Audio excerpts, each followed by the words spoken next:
there are more rumors now surrounding what the Chicago Bears could do at the number 9 overall pick. We're going to take a look at those rumors. Plus, we're going to take a look at the most likely players to be selected by the Chicago Bears if they ultimately stay at number 9. We're also going to look at rumors around Caleb Williams and some of the skepticism around his fit here in Chicago and hopefully debunk some of that for some people. And we're also going to look at why Byron Murphy could be an underrated but important pickup for the Chicago Bears if they do decide to trade down in this draft. All that plus a little bit of the mailbag right after this. You are now tuned in to Chicago Bears Central, your number one place for all Chicago Bears news and content. What's going on, Bears fans? Welcome to another episode of Chicago Bears Central, your number one spot for everything Chicago Bears related. I'm the host here, Haize, but more importantly, you guys can follow the channel at Chi Bears Central on every social media platform we happen to be on. With that being said, let's go ahead and get into this content. So, there are now more rumors around it. NFL insider Tony Pauline reported that the Bears could be looking to focus on a pass catcher with the number 9 overall pick, singling out Rome Odunze and Georgia's Brock Bowers. Now, we've talked a little bit before about, even though the Bears did acquire Gerald Everett, how if they were to decide to look at Brock Bowers there at number 9, they could very well use him as a pseudo slot receiver. He does have the skill set to do so and get a little bit creative in that way, in that part of the game. If they just look at Brock Bowers as a talent that they absolutely can't miss on. Gerald Everett did sign a deal with the Chicago Bears, but they could be looking at the long-term fit with him and Cole Kmet, just having those two tight end sets there for the majority of the future of Caleb Williams. And while there's some validity in that, it's all speculative. I want to be clear on that. At the same time, you're going to see articles from different outlets saying that the Bears could target a pass catcher at number 9. You're going to see some that say that the Bears could go and should focus on protection of the quarterback and more look at a Joe Alt there and what he can do for the Chicago Bears at that draft selection. And let me be clear, every avenue has its own level of validity, and that's what's special about where the Chicago Bears are with the number 9 overall pick. Whether it's trading up, whether it's trading back, whether it's staying the same, they have a lot of nice, legitimate options there. They're all at positions of need for the team if they decide to hold on and stay in those spots. So, that's something that we got to continue to look at and monitor, of course, to see what the Bears are actually going to do there. But listen, all this speculation is going to end soon. And that's the thing that I personally really love about this next phase that we're going to go into, and the fact that the draft is right around the corner, is that we can prepare to just end a lot of the speculation, end a lot of what it could be, right? Because there's so many different scenarios and what it could be for the Chicago Bears, and that's all depending upon how they do their evaluations of the position and of the player at those positions to determine what they want to do. We actually have a really good voicemail as far as talking about the quantity over quality as far as draft picks in this draft, and we'll get into that. But the speculation, listen, there are a lot of different ways that it can go in. If it is getting a Rome Odunze, if it is trading up to get somebody special, right? Or, these players are all special in their own way, and there's a lot of valid, and there's also valid players that you can still get that are quality even by trading down. So, the Bears are in a great situation to continue to adding talent to this team, a team that does have that expectations overall of contending for the playoffs next year. And so with that said, with the speculation, with the week of the draft and everything that we are 3 days away from the draft, people. It's business is about to pick up. But what if the Bears do stay at number 9? What are some of the most likely players there? Of course, Dallas Turner, edge there. The best edge in this draft, according to many outlets. It would make sense, another position of need for the Chicago Bears to go after edge. If he is the one that falls there at number 9, that makes sense. When you look at his athleticism, look at his explosiveness, he would complement Montez Sweat extremely well on the opposite side of that edge. And if he did fall there, I've kind of been in the mindset that, I think that, yes, while Dallas Turner is the best edge in this draft, the fall off between him and some of the other edges that can go later on in this first round are minor, right? And I think because we have Montez Sweat, it also allows us to maybe trade back if Dallas Turner is who falls there at number 9 and maybe pick up some more assets. But again, we'll see, right? And then, of course, I think Rome Odunze, of course, is definitely a player there. He's already talked about wanting to play, or what it would be like to play with Caleb Williams. You could do a lot worse than Rome. I think he can do excellent in that slot. With Keenan Allen, with DJ Moore, and really you can get creative at using any one of them in the slots in a number of different lineups and scenarios. And then, of course, you have Brock Bowers as well, right, who we just talked about there, Joe Alt. I'll tell you this. If you in subsequent drafts get Darnell Wright and Joe Alt for your offensive line, listen, your offensive line is looking up, right? And that's with Caleb Williams or whoever the next quarterback is. Again, I keep saying that just to maintain PC. It's going to be Caleb, y'all. It's going to be Caleb. But, to protect that next quarterback, that you've done great in subsequent drafts. You've done excellent. Joe Alt and Darnell Wright, not to mention, maybe getting Nate Davis to stay healthy, already getting Tevin Jenkins. Those are two players we want to look to stay healthy. And not to look outside that Braxton Jones actually played some guard in college too, if I'm not mistaken, and you can get creative with that as well. So Joe Alt would be a great pick there for the Chicago Bears. You also got, of course, Jared Verse. That's another guy who could be there at number 9. I do think, though, that may be a trade down scenario for the Bears. Byron Murphy, again, who we're going to talk about a little bit here in a second, is an option there. Would be looked at as a little bit of a reach, but hey. And then Edge Liatu Latu as well. Those are kind of the most prominent players that could go there at number 9. Olu Fashanu is, of course, another one as well that's outside there. And then, of course, the trade back scenario. That's kind of the most likely scenarios with the Chicago Bears at number 9, in my personal opinion. But, we'll see what the Bears do in this draft. But one of those players that I just named, in Byron Murphy, a lot of people think that he could possibly be the best fit for Chicago at number 9, considering that the Chicago Bears already addressed their wide receiver and getting Keenan Allen. Maybe you kick that can down the road. Again, I'm not necessarily saying that that's what I think, but there are some merit to be said with this one. And this one actually came from The Athletic that talked about Byron Murphy potentially being the best fit there. I think we got to talk about the fit of the system, right? We know, and I get it. Everybody, we all are talking edge. I've talked edge the majority of this offseason. I get why. But Matt Eberflus has literally said, since he took over this team, the importance of the 3-tech in his defense. And Byron Murphy is that. And while, we got Walker there that could play the opposite edge, and he's had 8 sack seasons, I believe, as well. So, he could do that. He's versatile as well. But, there could be something to be said that if Ryan Poles is taking Matt Eberflus's desires into this, but getting Byron Murphy as a 3-tech there could be huge for the Chicago Bears. Now, there's some natural questions on, but what about Javon Dexter? You just spent money on him. You're looking to develop him, and I agree with that. I'm not saying that, it's a foregone conclusion. Now, Andrew Billings, who is a veteran here, eventually he's going to ride off to the sunset, and then maybe you're looking at a defensive tackle lineup of Byron Murphy, Javon Dexter, and Zach Pickens there, right? That's a possibility. Again, not saying it's a for sure thing or anything like that, but it is a possibility for the Bears. And Byron Murphy brings the athleticism, the size, the things that you want there at being 6 feet, 297 pounds. He ran a 4.840 at being almost 300 pounds. Had a 33-inch vertical on top of that. Has the hand size. Like, the dude has all the measurables that you want to look for as a 3-tech in the NFL. On top of that, over 3 years at college, 8 sacks in that time, 15 tackles for a loss, 32 total tackles. Byron Murphy is a monster, and it makes sense why the Bears did bring him in for a top 30 visit, I believe. So that makes some sense there for the Bears, and that depends on how the Bears evaluation goes. We know that Ryan Poles was sending people to those rooms in different groups. They would come back and make a decision together. I wouldn't be surprised if they already have that decision made. Of course, we're not going to know until the draft, right? So, we'll see what it comes down to with that. But don't overlook the outside possibility of Byron Murphy being that pick for the Chicago Bears. And if he is the pick, I don't think that it's a bad one. To bring in that pressure from the interior is an important part of the defensive system that Matt Eberflus runs. If you go out and get a player that fits that system, you still got young players in the wing as well with Javon Dexter that could grow and develop with him as well. That sets it up for the now and the future for the Chicago Bears. So, again, I'm not saying that should be the pick. I'm not even saying that that's the pick that I'm leaning more towards. I still think if Rome's there, you got to go Rome, and that's if they stay at number 9. But even if they do trade back a little, Byron Murphy could be one of those targets and see what else they pick up for trading back. But don't overlook Byron Murphy as being a potential player here for the Chicago Bears. But you guys know, if the Bears do go wide receiver, in the first round, I really do hope they can get Darius Robinson from Missouri. That's just a guy that I love Darian Robinson's motors. I love everything about the guy. But hey, that's my own personal preference in it. It doesn't matter. All we want to see is Ryan Poles get it right.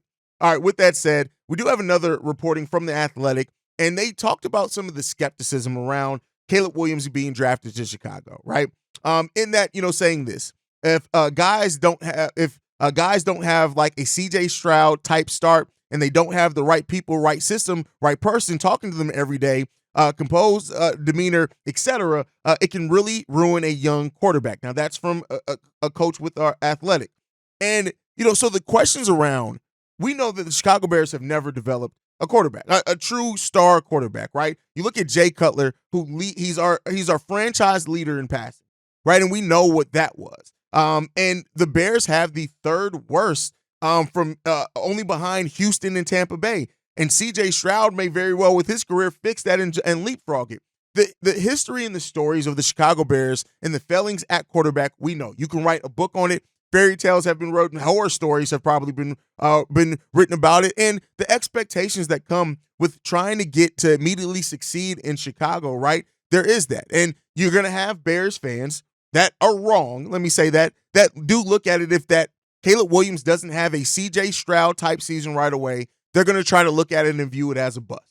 And so the athletic and their coaches that they talk to and things like that, questioning if it's the right situation, not necessarily on the field, but mentally for Caleb Williams, I can understand that, right? Now, that doesn't mean I agree because I understand, because ultimately it's this. And them even saying and questioning if they put the right team and the right situation around Caleb. Now, that's where I start to disagree. The Bears have done just about everything in their power. We got to see through the draft to put Caleb Williams in one of the best situations, if not the best situation, that a quarterback drafted first overall has ever walked into. And that's all you can do. And you've gotten now an offensive coordinator here as well. In that article, The Athletic mentioned having another lame duck coach in Matt Eberflus. I don't agree that he's a lame duck coach. I've told you guys, I do think he has 1 year left on his deal after this upcoming season. I do think he's going to see that full contract through. I don't think you revamp a whole offensive coordinator staff just to fire your head coach, and then those coordinators could become available for other jobs. You lock those guys in. I think you want time for that staff to develop. And because of that, I do think that they're going to. Now, that's not to say if the Bears have a completely wash of a season. If the Bears have less than 3 wins, I'll probably say less than 8 wins probably, then maybe they look to do something. But I think ultimately Matt Eberflus is going to get that chance to succeed with this one over a couple of years, and I don't think they're going to build another lame duck coach situation. We've done enough of that. Justin had that. Trubinsky had that, right? So I think that Ryan Poles and Kevin Warren do want to try to build something different, and in them moving on from Justin Fields, they try to build the right situation around it and create a better environment for that next quarterback to come into and not suffer from the same things that Justin and Mitch suffered from, being drafted by the Chicago Bears. So, that's the thing that I hope the most that we do. And so while those skepticisms, they're going to be there even after the draft, is going to be there during the season, hell, maybe even be there at the end of next season. But I think that Ryan Poles and the vision that he has is the difference there. Does he get everything right? Hell, no, nobody would say that. But I think that there is enough there that they are still building something, that they have shown that they are trying to put the right situation around their next quarterback. And you can't be mad at that. So, outlets like The Athletic, like ESPN, like any other ones, they're going to have that. And you're going to get people in the national media that say, well, look at the Bears' history. Look at what the Bears, yeah, but that's why we got a whole new front office in. That's why we have a new president and CEO in. That's why we've done these things, is because we're trying to cleanse the palate of what the Bears have been in the past. Now, they got to prove it, right? I'm not saying that anybody should just be like, oh, Ryan Poles is different. Everything's good now. No, they got to prove it. They got to continue to prove it. But just to have that built-in skepticism right away before the young man even gets to take a snap, before the Bears even take the field with this quarterback and with this new team, I think is a little bit, I don't want to say it's disingenuous, because it is genuine, because that reason for skepticism is legitimately there. But I just think it's like, come on, let's give them an opportunity to show us. Told you I'm in my show me era. That's both with the Bulls and the Bears. And let's hope that that's the case, man. Let's hope that that's the case. But all right, I want to go a little bit into the mailbag today. I probably will all this week, because I know there's going to be a lot of people getting their voicemails in after the draft, and the mailbag day is the day after the draft. So I know there's probably going to be a lot of voicemails on draft night. So I want to try to get that cleared as much as I can so everybody gets a chance. So this first voicemail, this one's from Donovan. Hey, what's going on, team? It's your boy Donovan, man. Hey, popular popular opinion here, whether we trade down, because before we traded Justin Fields, everybody was on the wave of we got to get more picks. We don't have a lot of picks. We got to get more picks. That's just not how Ryan Post does things. But we overlooked the consideration of what he did with the other two picks that he traded. From what I've heard, watched a lot of Swifty and Adam Mason. From what I've heard, this draft is very top heavy. Not a lot of depth in the draft after like the fourth round. A lot of star-worthy type talent in this draft. But as far as the back end of the draft, it's not that good. And so I feel like Ryan Post noticed that, and he used those later round picks for quality shit. And that's why Ryan Post is a great GM, because instead of picking two maybes, he went and got two sure things. You know exactly what they are. You know exactly how they're going to help you and what they bring to the table in Keenan Allen and Ryan Bates. So now everybody like, we traded those two picks. I wonder what that means. You know what I'm saying? But that's what that means in the end of the day. He notices there's a major drop-off in talent and depth in this draft at the fourth and fifth round like he had in the sixth round. And he turned that into quality. Now, as far as the four picks that we do have, I would much rather have four sure things than 6 to 10 maybes. You know what I'm saying? Everybody's worried about quantity instead of quality. When you think of numbers, quality matches quantity any day, as long as the quality is as good as they say it is. Caleb Williams is quality at pick 9. Whichever motherfucker at pick 9 is quality. Third round at pick 75, that's a quality lineman. Whichever fucking line you want, defensive or offense. And then that last pick is probably going to be one of the last quality picks of this draft as far as quality instead of maybe, you know what I'm saying? So I would much rather have 4 quality players than 6 to 10 maybes. Maybe he'll be good. Maybe he'll be on the practice squad. Maybe he'll be a dead piece. I need cornerstones. You know what I'm saying? We have a couple of them now. We just got to round them out. I need cornerstones. And I think you said it best. And I really don't have much to add. Quality over quantity. And I think that a lot of Bears fans are looking at the quantity. The Bears only have 4 picks. How can you fill this with only 4 picks? Well, guess what? If you get it right with those guys, yeah, you can definitely do that. And I think that it is definitely quality over quantity unless you can get both, right? That's the thing in this, is that there's always diamonds in the rough, right? And while you're right, this is a deep draft full of very good talent. It does fall off in rounds 5 and 6. So the Bears not really having picks in those rounds, I think the biggest thing is the Bears not having a pick in round 2, which really sticks out to a lot of people. But if the Bears, can find a diamond in that rough and they do make a trade to get that or whatever, then cool. But I think that, everybody who's kind of looking at this and saying, well, the Bears don't have 5 first-round picks. We don't have 6 first-round picks. Well, we got 8 next year, right? You don't have to go into every draft with a plethora of picks. You just got to make sure that in the ones that you don't have a bunch of picks, you just get those right. You get those right. Whether it is them developing into depth pieces, whether it is them long-term developing into starters, just get them right. That's the thing, that it takes patience. And in the microwave society that we live in, a lot of people don't have that. They want it now. So let's see. Again, quality over quantity. One of the best voicemails we got here, Donovan. Thank you for that. All right, let's get into this next one. This one's from Ja. My guy, it's your boy Ja from Arizona. Ja, not Josh. No, I'm just fucking with y'all. But yeah, man, that draft right around the corner, man. Caleb in his in the interview at the pivot said he tried to taste Brady. He's trying to taste 12. Shit. I mean, I don't even need you to get to 12. I mean, I want you to. Shit, just fuck up what Aaron Rodgers had going on up over here. Shit, you know what I'm saying? We'll go over there and whoop them Packers ass, sweep their ass this year. You know what I'm saying, man? That's what I'm trying to see. You know what I'm saying? The more closer we get, the more excited I get. See this man Caleb take the field, take the reins over the squad, and do his motherfucking thing. Because I ain't gonna lie, dude seemed like he not supremely confident, but supremely confident. It sounded like he ready to go get that shit. And that's what the fuck I'm talking about. That's what I'm trying to do. What about y'all? How y'all feeling about this draft, man? Is y'all going live? What we doing? Because I'm trying to tap in with y'all and turn up with y'all. Cognac and all that. I might even have a sip on me a little bit of hen. And that's just for Thursday. But man, tell me how y'all feel. What we doing? Chicago, what? Tear the motherfucker down. Caleb chasing Brady. Listen, when he said that, that does put a lot of expectations on you, right? And I think that that's the mindset, to me, every quarterback should come into this league. That's the one that that's your modern example. You should look at that and say, I want to be able to bring that to whatever team I go to. And hopefully there is too. And listen, Caleb Williams, the thing is, and I said this on yesterday's live stream, the standards that he hold himself to, I want to see that. And also, when Caleb does fail, when he does have the bad game of throwing multiple interceptions, do you still hold yourself accountable in those, right? Don't just say, don't be the front runner that, hey, I want to do this, I want to do that, I feel like I can do this, and then be quiet or shrink in the moment when it's bad times. And I think that Caleb has that mentality. He has that mindset from what we've seen so far. We just got to get him on the football field so we can see it and how it's going to develop there, especially in the quarterback role in the NFL where you're looked at and needed to be a leader.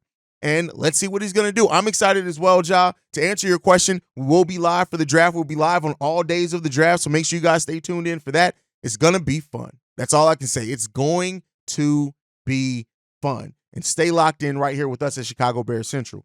Make sure you guys are following the channel at Chi Bears Central. You can send us any feedback, questions, comments, concerns, ChicagoBearsCentral@gmail.com. Lastly, if you want to leave a text message and our voicemail, the number to do so, 773-242-9336. We are the #1 spot for everything Chicago Bears related, thanks to you guys. And like I like to end every episode on, Chi-Town up, but bear down. Love you guys. Peace, y'all. This has been a presentation of the Break Media.